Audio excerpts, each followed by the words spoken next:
This is in the way. Hold on. You don't find that an easy thing to hold? Not really. No. Okay, continue. Anyway, it's fine. Are we going? Yes. Have we already started? Yes. Oh, I love that. Well, hi. So my name is Kay, and I work at Clothkits, and I've been 12 days in self-isolation. I'm nearly at the end, so I can go back to the shop, but I thought that it might be an opportunity to just do a little demonstration for those of you who have a sewing machine at home in a box and the prospect of a lot of time to use it. I've kept putting off doing this because the house is a mess, or you know, my nails are cut or whatever, but here I am, warts and all, assisted by a very able daughter, to just give you, now that's Grace behind the screen, just to give you a quick rundown on a machine if you have no idea. So here we go. So most machines work in a, so don't worry if you haven't got the same model that I've got here. This is a Janome, which we sell at Clothkits. No plug there, but your whatever the brand is of machine, it's likely to have a very similar way of threading it up. So first, in your pack, you will probably have some things like instructions, always very useful. And if it is a Janome one, you'll find the instruction manuals are fantastically clear and easy, and really will help you do all the basics and more, actually. Power plug. Oh no, that's not a power plug, that's a foot pedal, isn't it? Yeah, foot pedal and power plug. And then a little bag of accessories. The true Valerie Singleton style, for those of that generation. Here's one I prepared earlier. So first thing is plug in your machine. Oh, hang on. Oh, there we go. And that one for the power lead. And this is your on and off switch. Yeah. Hello everybody out there, by the way. Right, so when you plug it in, turn it on, lights come on. We love that. Right. Ta-da! So the very first thing you'll want to do is to wind up the bobbin. Now the bobbin looks like, oops, this little, do you know, I do hope we're doing Clothkits live and not my own one, or Draper's Yarn. I think it's right. Okay, this is a bobbin for this particular machine. There are a few different types. You can get metal ones and you can get ones that have a little domed cover. So do make sure you're using the right bobbin for your machine, because otherwise you'll get all manner of trouble. What's that? Stop. Right, so on this machine, to get into the case, we're going to put up the feet. There's a little bing there. We love that. Makes it all very nice and easy. And then you can just lift out that little clear disc. We're going to pop the bobbin onto this prong here at the top. So if Grace pans back, you will probably have a holder for your spool here. You'll have somewhere to wind the bobbin thread round, and then coming back from it, there should be a little thing like that. And we are going to pop that down on the top. sorted. Sorted. Then these here are just little retainers that stop the thread from shooting off.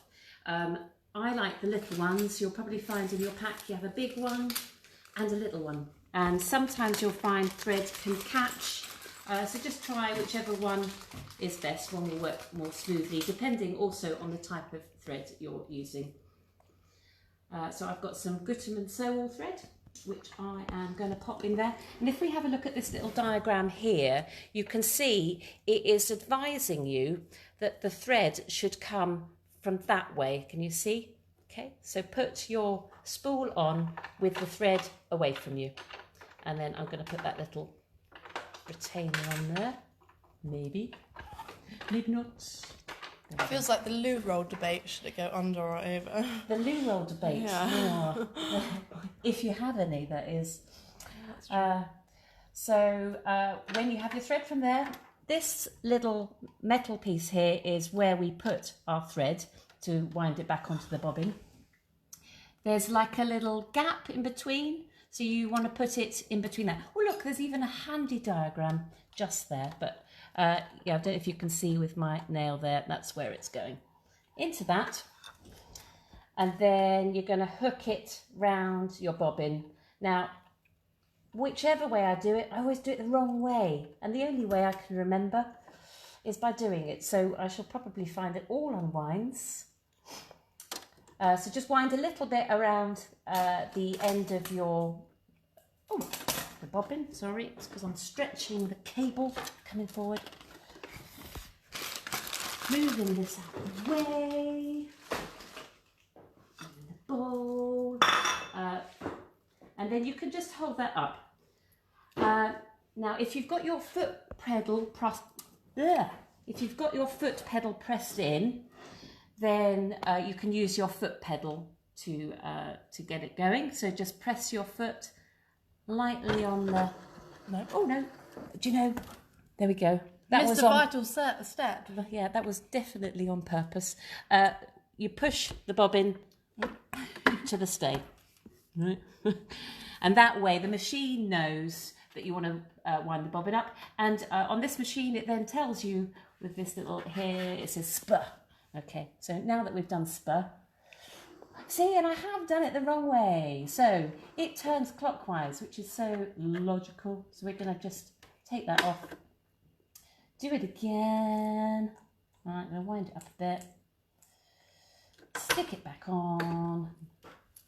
Right, there we go. Just going to take that, cut that bit off.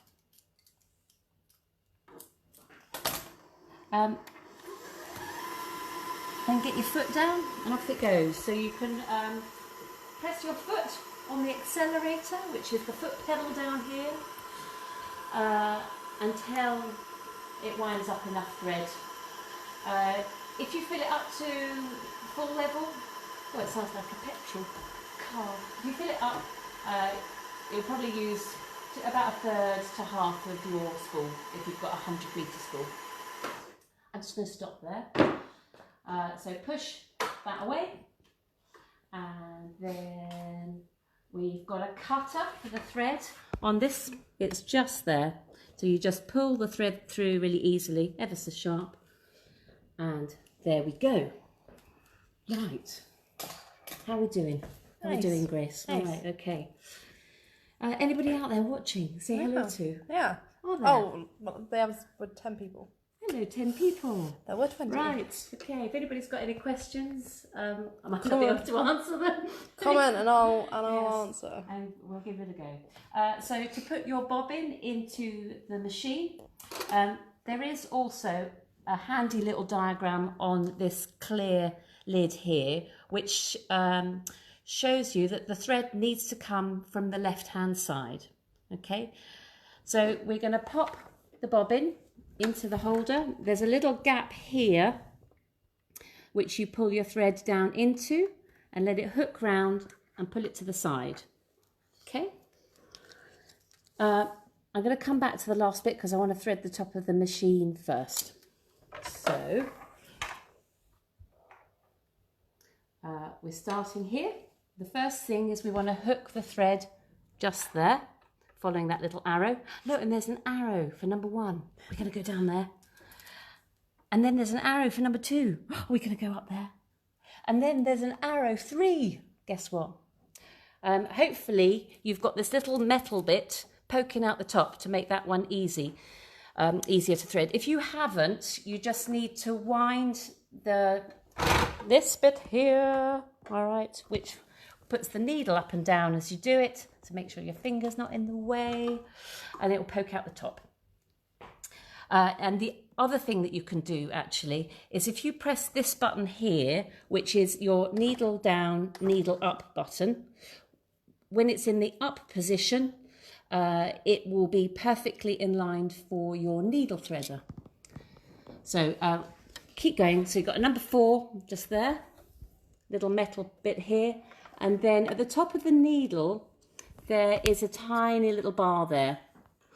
Now one of my friends will still curse me after having done a massive big sewing workshop for hundreds of people when we were just starting out, and I didn't tell her about the needle threader.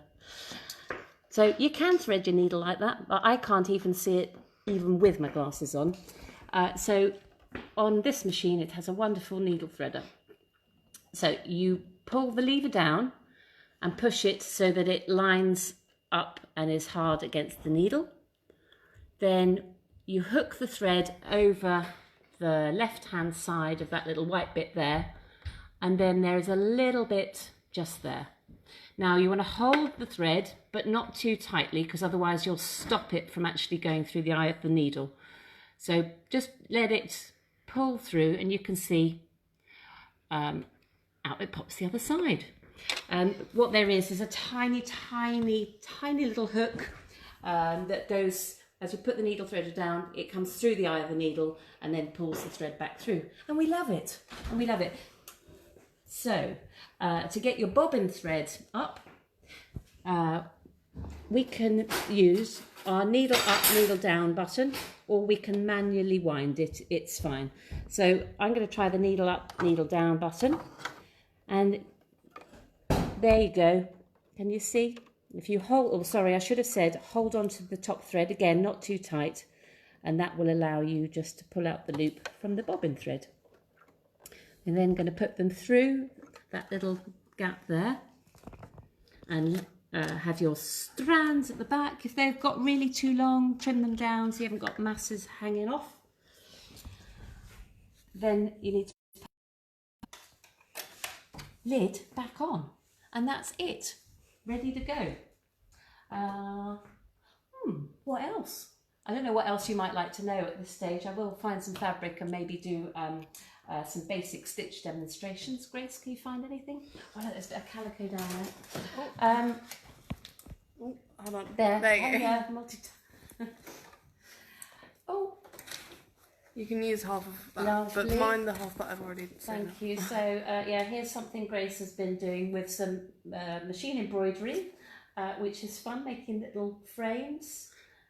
We can show you about that another time. Yeah, slightly more advanced than hooking up a machine. Yeah, one thing at a time, but that's really fun to do. So let's cut off a little bit of fabric hula.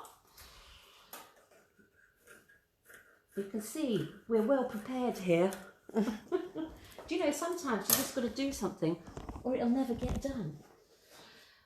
There we go. So we've got a bit of canvas in amongst the fruit bowl. So let me just show you some of the, we're really a bit tight there. Okay, moving out of it. Show you some of the functions on the machine as well. So this on the top, if you've got something like this, I love this, the tortoise and the hare. So when this lever is at the tortoise end, it's as slow as a slow thing. In fact, it's so slow that you will fall asleep whilst sewing. And we're up to hare, which is, to be honest, I always just have it at hare, and then you use your foot to control the machine. This button here, as we talked about earlier, that's one that puts your needle down or needle up. I'll tell you why that's really useful is if you're doing a lot of angular sewing, let me just show you. Corners and the like. If when you get to turn and you're going to lift the foot up and if you don't have the needle through the fabric, it's very easy to lose your place. So the fantastic thing about that is you put the needle down and sew for a bit, and the machine will remember that you want it needle down. So each time you stop, it'll stop with the needle through the fabric. And again, it's another thing that stops swearing, I think. So that's your needle up, needle down buttons. But you do have to remember that when you finish that sort of sewing, you need to put the needle up. Otherwise, if you try and pull your fabric out, you will break your needle. Not fun. Not fun. Not fun. This one is a stitching on the spot. So if you put your foot on the accelerator and press that at the same time, it will do a lock stitch. on the spot. And this button here is your reverse stitch. So again, put your finger on that and it will go backwards. So when you're starting and stopping your sewing, you would usually one of these two methods so that it doesn't unravel. What am I doing? Is it all going all right? And this button here, the start stop button, if we are to unplug our foot pedal, then you can use the machine to sew by your fingers instead of Foot pedal. the foot pedal. Thank you, Grace. So you just press start, and that's when actually this accelerator can come in handy. So that's a really lovely feature. I didn't even know it did that. Yeah, Grace didn't I've even know learned it did something that. new. Okay, and then you just press it to stop. Just don't go off and leave it sewing on its own. It won't know where to go. Right, so we'll stop that. Doesn't do autopilot. No, it doesn't do that. Okay, so once you've finished sewing, you can pull it out, use that little cutter there on the side. What else can I tell you about this machine? So this part here comes off. And there's the buttons holder. I'll show you that in a minute if I can find a button, because that's really good.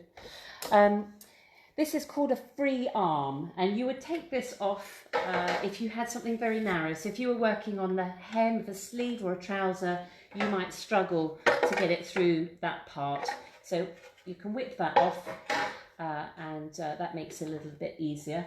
Also, when you take that part off, you can get access to the feed dog controller.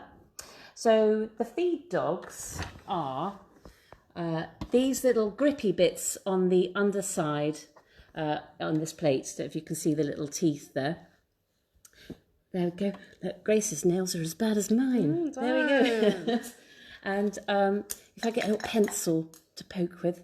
So yeah, these little bits here, the teeth, are what grip the fabric. They pull it along as you're sewing and keep everything in place. But sometimes you don't want those to be working. For instance, where's your little thing?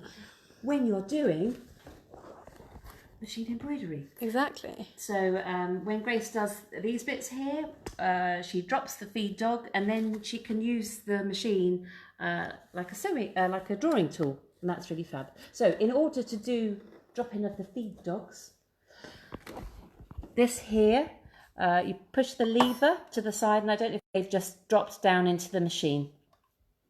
And then that means, might as well do a little demonstration of that as we're going. Demonstration in a bit. So basically we need to put a different foot on so that we can free up the top of the machine. And Bob is your uncle. We're not going to do that right now. Moving on. Ignore that bit completely. So the thing about putting the feed dogs down is that afterwards you want to put the needle, put the lever up to bring them up. Now when I push it to the other side, you will see that the feet the feed dogs don't actually come up. You have to then wind your handle and up they pop. Wow, look at that. Wow, look at that. As Lovely. if by magic, the feed dogs appear. Lovely. Do you know, it is so very helpful. So Grace has just very reluctantly returned from working out in the Alps. Grace is 18, I hope she doesn't mind me sharing this with everybody. And she's had to come home to boring old Chichester, which must be devastating in the middle of having some great fun. And now she's helping her mum with sewing tutorials. It's a slight difference in a couple of weeks. We will do our best to entertain her. Actually, Grace does some fantastic sewing. Maybe we'll show you a bit later. She's made a dress out of train tickets, which is one of my most favourite things ever as part of her school exam work. It's really cool. Anyway, right, what else? So, other things that are on the machine. This here is your tension control. And tension is a very tense subject, I'd say. Do you know what I do? I never touch it, but there are guides in your handbook. There are certain reasons that you might want to change the tension. On general, don't fiddle. but different types of fabric. Oh, there's a BBC movies rig. And different types of sewing. You may want to adjust the tension.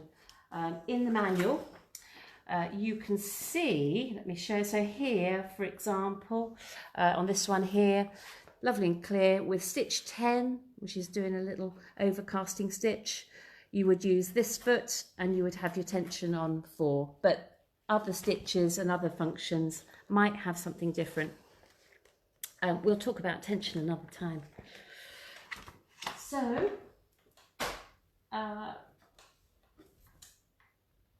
over here on this machine, it's got a little simple display with all the stitches that this does. So it has 30 stitches in total.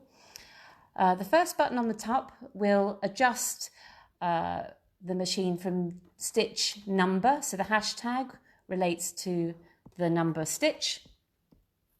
If you press it again and it illuminates here, this will be the width of your zigzag.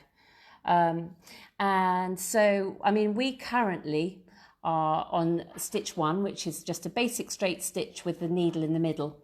And you might think that there's no need to adjust the width of a stitch when it's straight, but it does have a useful aspect to it insofar as when you adjust this, it moves the position of the needle. So if we have it up at the very highest, which is 7 on this machine, it moves the needle to the far right. And if we go the other way, it moves, BBC, breaking news, it moves the stitch to the far left. And with this machine, as with any things, if you've got no idea where you are and what you're doing, turn it off, turn it back on again. It'll reset the needle to the central position and you'll be on stitch 1 again, which is a basic straight stitch. So your default settings on this are stitch 1, the needle in the middle of a zigzag, and press it again and that gives you the length. So the length of the stitch on this machine is set to 2.2. Now you can make the stitch much longer by pressing this so it goes up to 5. I think that's about 5 millimeters. I think that's what it relates to. Or you can go down really small.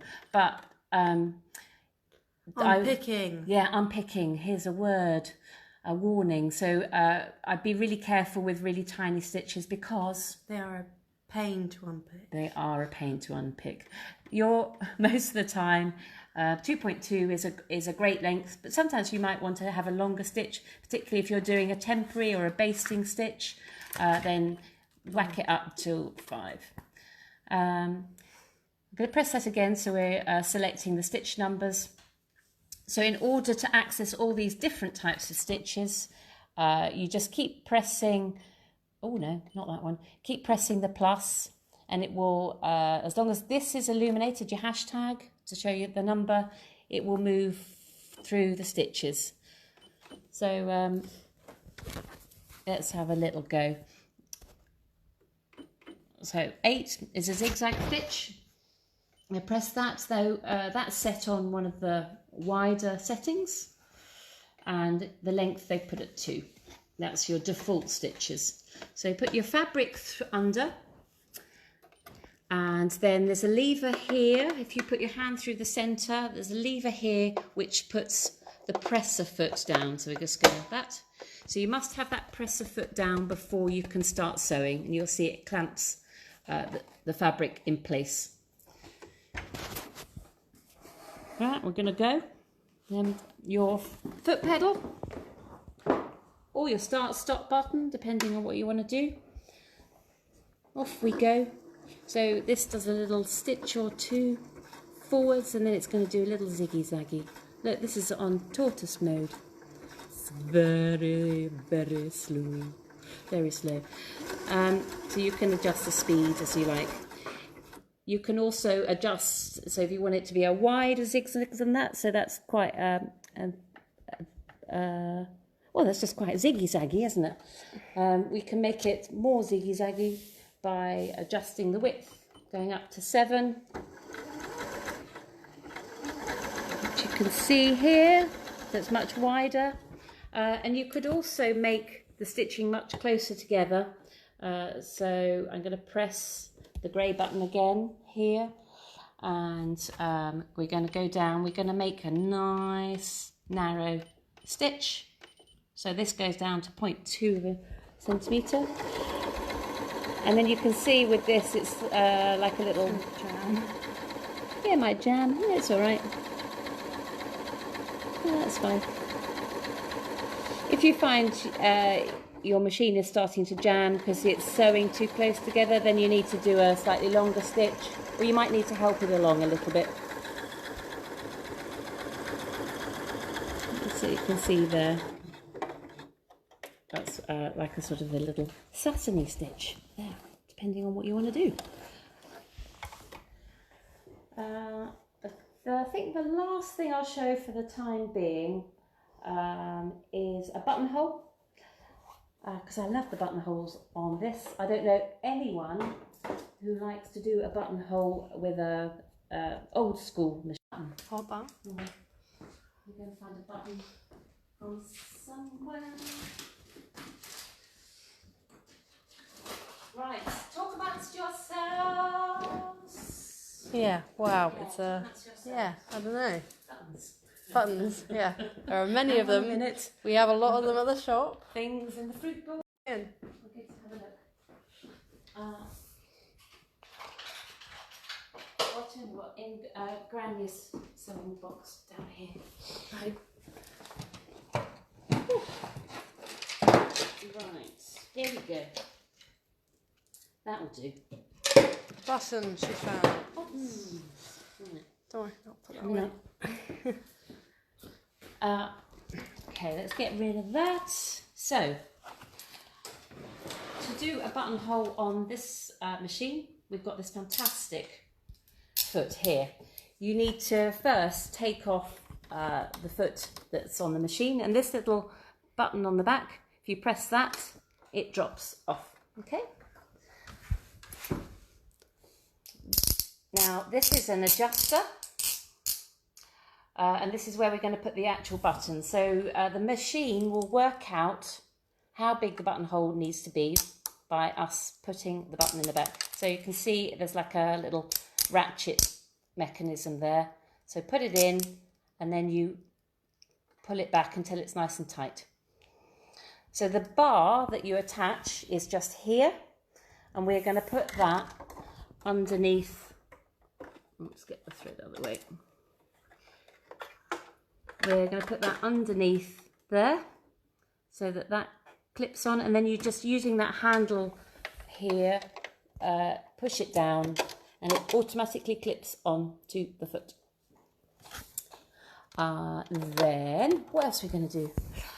So with this, in order for the machine to know how big the button is, we need to pull down this lever, this little black lever here.